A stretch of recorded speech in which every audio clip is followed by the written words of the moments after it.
I'm Vincenzo Landino. I am the CEO and Chief Strategist at Aftermark, the creative marketing studio that focuses on video production. We're a creative marketing studio. We focus on video production. We work with a lot of really amazing clients all over the world and help them tell their brand story.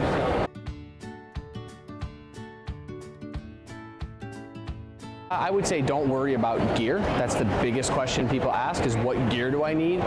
It doesn't matter. Like, we all have phones in our pockets. We all have like some sort of camcorder or vlogging camera. We all have something. So start with what you have and start where you are. You don't have to be at an event.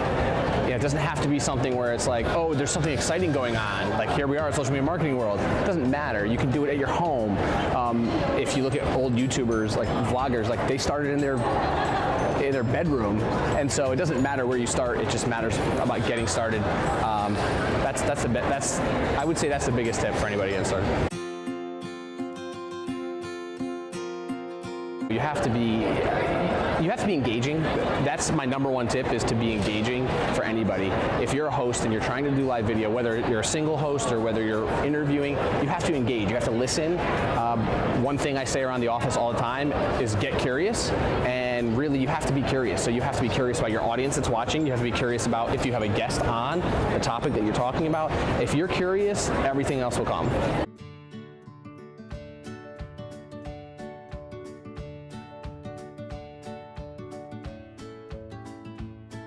Just create with the barriers they give you, keep going.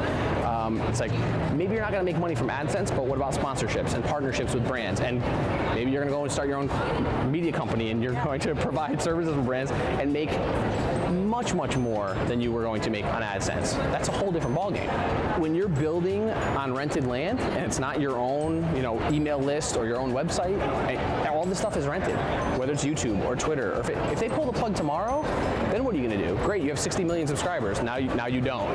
Then what? So that's why I like to say the creators just focus on creating, focus on, beyond just that platform.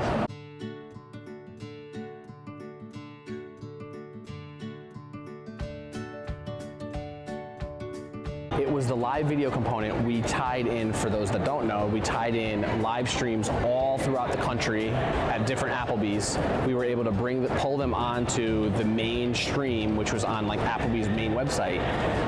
But we also used marketing in the stores. So and it coincided with a giveaway. So they were giving away like free dessert for people. So it was like, come in, have free dessert. Oh, by the way, we're doing this live streaming. Oh, and we're also doing this stream on our main website. So you were hitting people from all these different angles. Plus, they were changing the menu at the same time. So it was just a culmination of a lot of things. What was really fascinating was we had 1 billion impressions. People said, okay, well, what would the numbers look like? You were giving free stuff away. They actually increased their average ticket price by, I think, 10 cents, and they had 35% more traffic to their stores. Again, it wasn't just live video, and this is another thing I'll say. You can't just be like, oh, I'm gonna do a live video, and we're gonna tear it up, and we're gonna be the greatest company ever because we did one live stream. You have to do a lot of things. There has to be a lot of tie-in to your whole marketing mix. So they tied in everybody. We had all the agencies tied in, their traditional marketing agencies, tied in with their social agencies and their digital and branding. Like, everybody was working in on that, and that's what made it a home run. So there's a lot of brands that use it. Specifically, a couple of our clients have used it. One in particular, SAP. They're a large enterprise software company. The S in SAP is not sexy. They're not a sexy brand. It's software. But in using live video, they've been able to do cool things at the Super Bowl.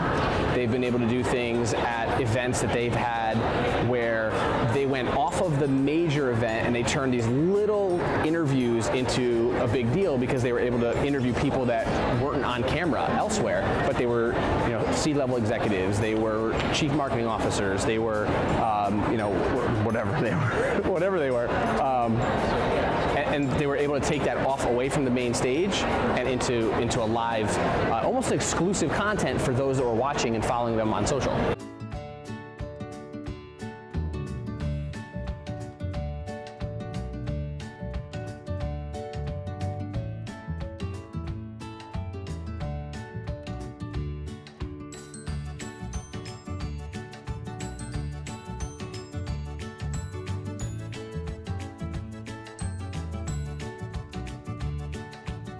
here's the thing, if you want to create good content, you have to break the rules somewhere. You have to step outside the box. Are they gonna take criticism now? Yeah, sure, but you know what? In 5 years, when those kids are gonna go to top, NBA basketball teams because they were noticed on the Gatorade live stream, no one's gonna care about it. From just a marketing perspective, yeah, it's great.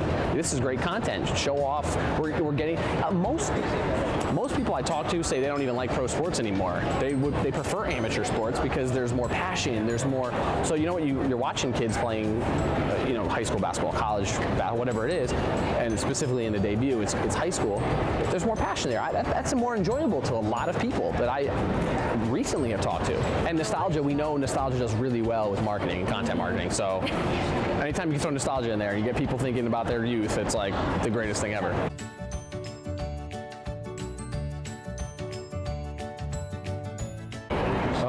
Don't overthink it. A lot of people, it's just, I would stay simple. When you start to get too complicated, that's when, you start thinking about story arches and, beginning, middle, end. Like, just keep it simple. There's a beginning, there's a middle, there's an end. Like, that's all you need to know. Also, like I said, don't step above your level with gear. A lot of people do, and they're like, well, I need to go buy this camera because it's going to make me look better. Well, what many people don't realize is that the better cameras actually do less. It needs more user input.